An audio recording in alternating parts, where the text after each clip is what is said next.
Welcome to Parenting on the Ranch. Today we're going to be discussing why we encourage our kids to do good things. So stick around. We are a family of 5 living on a ranch in Texas. On our channel, we will cover a variety of topics. These are solely based on our experience and opinions, and we do not hold any degrees in childhood development or education. Thank you for tuning in. I'm Jessica. And I'm Curtis. Please make sure that you click on the subscribe button down at the bottom right hand corner, as well as the bell icon, so you don't miss any of our videos. So today we're talking about why we encourage our kids to do good things. It all kind of came about because I went to classroom observation with Raven, and there's so many kids in her class, and she's not really supposed to come over to me and talk to me. So, she comes running, she's excited, she gives me a hug, and I tell her, go to your seat and do good things. And you always think about like what's going to set them up for the best day possible.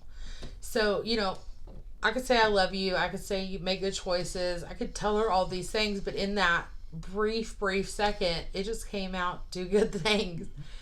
So, I said it, I did my observation, I went on with my day, and so did she. So, the next day, when I dropping her off at school, she said, "Bye, Mom, do good things." And I'm like, okay, do good things. So Gage, next I drop off Gage, and he gets out of the car. He's 3. He gets out of the car. He says, "Bye, Mom, do good things." And I tell him, do good things. So his school only goes to school like 3-4 hours a day. So I sat in the parking lot, wait for him. And in that time frame, I'm like, why do good things? Where did that come from? Why did I say that? So, I just decided in that moment, they're saying it, I'm saying it. It has some kind of relevance to both of us. It means something. So I just decided I'm going to say it every day until they wear it out, or I wear it out, or we just stop saying it. And it's pretty well stuck around. Yeah, and it means so much other than just what the words are. Do good things. You could go so far into that, and it covers the making good choices. It covers the be nice to your friends. It covers all the things in just 3 little bitty words. Because a lot of times when you're dropping kids off at school or at their grandparents or at a play date or wherever you're dropping them off, you don't have a lot of time because they're getting out of the car and going. Yeah. So you gotta be on to the point. Well, so, I could, in thinking about it, I thought I could tell her to make good choices. But with saying make good choices, that means somebody else has already made the choices for her. Gives her 2 choices, she picks the one that she wants. It doesn't give her the opportunity to make her own forward choices. We're a lot like that. We give them 2 choices that we're satisfied with, but it doesn't give them the room to grow to make their own choices and opportunities. I could just say, "Bye, I love you," but they're my kids. They're our kids. They know that our love is forever. Our love is unconditional. So no matter what they do, we're going to love them. So, I could tell her all day long, and she could tell me. And it's there without me having to say it. But it doesn't encourage them to do anything. Right. It doesn't give her things to think about. My thought was, when I said do good things, I think it really branches out for them, because not only, we'll get into it, but not only can they make good choices, not only can they be helpful and all these things. It really is kind of open-ended. Mm-hmm. Which makes the phrase so powerful. Mm-hmm. In one aspect of it, let's kind of get off of the phrase for a minute. Let's talk about what it actually means to us. Mm-hmm. And think about things that this phrase could mean to y'all as well. Leave them in the comments below. Let us know your thoughts on this, or your own phrase, something that is just individual to your family or your even your spouse. Yeah, what do you do when your kids leave, when they go to school, or you drop them off, or they go to the grandparents, whatever? What do you say to your kids? leave a comment below and let us know. So, but as far as do good things go, one of the aspects of it is we want them to think of others. We want them to help others. And Cassidy has this down to a T. Cassidy is our middle child. She is helpful to a T and will jump at any chance of helping, whether that is putting together a puzzle, helping you when you fall, checking to make sure that you're okay, anything like that. She is there and on top of it. So, I mean, she's got that part down pat. But, too, as far as, helping someone else, it's like, we teach Gage how we want him to treat women when he grows older. Mm-hmm. And we teach our daughters how men are supposed to treat them and how they should be treated. So, I mean, it's just, helping them think about their social environment. Mm-hmm. So. And then another aspect of it is being present in life. And this is, this is the physically, the mentally, emotionally, everything, being there in the moment. Every time we talk about our children in general life, whether it's redirecting them or helping them to make a good choice or being responsible for their choices that they make, whether it's good or bad, we insist on that they're there. We will say, let me see your eyes, let me see your ears. That way we know that they're listening to us. And then after that, have them repeat back what we said. If we said, let's pick up the toys, or this is why we don't hit, have them repeat back to you why we don't do that. Mm-hmm. So that we make sure that they're here. And that gives them the presence of mind to say, I'm here in this moment. But it also, being present in their life, it also teaches them to be on time, to not waste their time or someone else's time. We're not very strict on the time aspect of it. I mean, we do give leeway. We do teach them that they can learn and give grace. We give grace in that learning process of the being present, because it is hard. It is hard for a 3-year-old to focus on you for more than 2 seconds. Mm-hmm. So, I mean, in their learning of being present, you have to show them how, and you have to expect the same of them, or at least give them the challenge. If they're asking you a question and you're playing on your phone or reading a book, that just shows them that you're not present in their life, that maybe to them that they're not as important as that game you're playing on your phone or that book you're reading or whatever it is that you're doing. Take a break from whatever it is that you're doing. When they ask you a question or say something to you, give them your full focus if you expect them to give you their full focus in return. A lot of people are going to say too, we also, in the being present, you want them to learn, if you're doing those things, playing on your phone and stuff like that, I mean, that's one thing. But like if you're talking to another adult, we want our kids to be present enough to realize that someone, like there's a conversation going on. Don't just come in and butt in, and, to be aware of what's going on around them.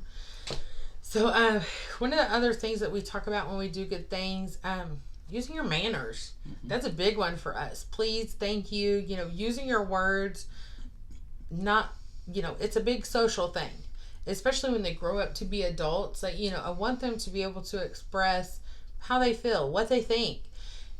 But in using their manners and using their words, their words need to mean something, I think. Mm-hmm. So, when they're talking to someone, that person needs to be receptive of what they're saying. So that's also being present in your life, Right, absolutely. Also, with using your manners, and give grace, as much grace as you can, because it's not easy. Most adults really don't use good manners anymore. Mm-hmm. So, I mean, it is a learning curve. Everything is a learning curve. So, giving grace is probably the biggest one when we talk about doing good things. Mm-hmm. We leave our kids room to grow. If, for instance, every day we start with do good things. So if they don't, use their manners or use their words. I mean, it always comes back to redirection. Just learning and growing, and kids are going to make mistakes. You know, we do the redo, we do the starting over, and with that grace, we move on with our day. Like, it's behind us. We're not going to stay on it. We're not going to harp on it. We're not going to use it as an example later, you know, if they make the same mistake or somebody else does. So we give that grace, we move on.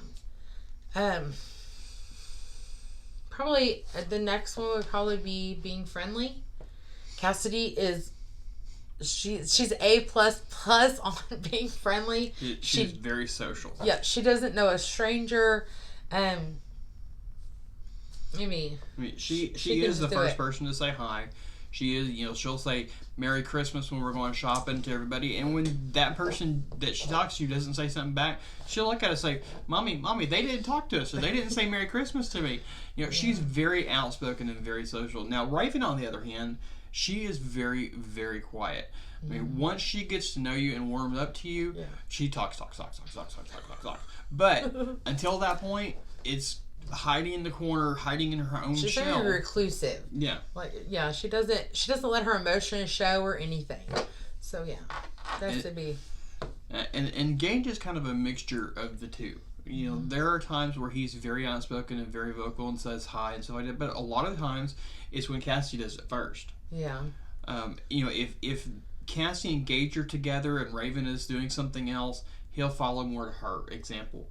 If Raven and Gage are together and Cassie's off doing something else, he'll follow in her footsteps and be more reclusive or not want to say anything. But I think that's where the 3-year-old kind of teenager comes in. You know, he's trying to find his own. He's trying to find the person that he's supposed to be. So I think that's what it is. But yeah. But in that same instance, we need to focus on that and help him to develop his own thing. You know, I mean, he is going to find his own way, but we need to, in all this, in the do good things aspect of it, we need to show him what that means and how it works and let him choose his path in life so that he can be better when he gets older and have his own way of doing things. Probably, you know, last thing on here that we kind of go over on this with our kids is having a clean environment. And this is not just having a clean room, you know, go clean your room, go clean up your toys, whatever. It's also respecting other people's property and treating their property on how you would want to be treated, how you want them to treat yours. Yeah. So, I mean, doing that, making sure that they are respectful and of other people's things and time is a big thing to go in with this. And we try to give them some transition time as well. You know, we'll give them a 15-minute warning. Okay, in 15 minutes we're going to be doing this, or it's almost time to clean up our rooms. You know, give them a little bit of leeway so that they can be ready. You know, and that goes a lot with the way that our kids are. Yeah.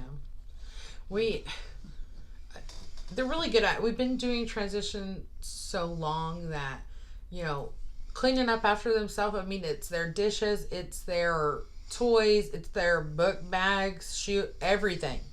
And, I mean, you just have to remind them, you want them to be respectful, like you said, of other people's property and their own things. Because, you know, you want them to take care of it. You spend the money on it as a parent. You want them to take care of it.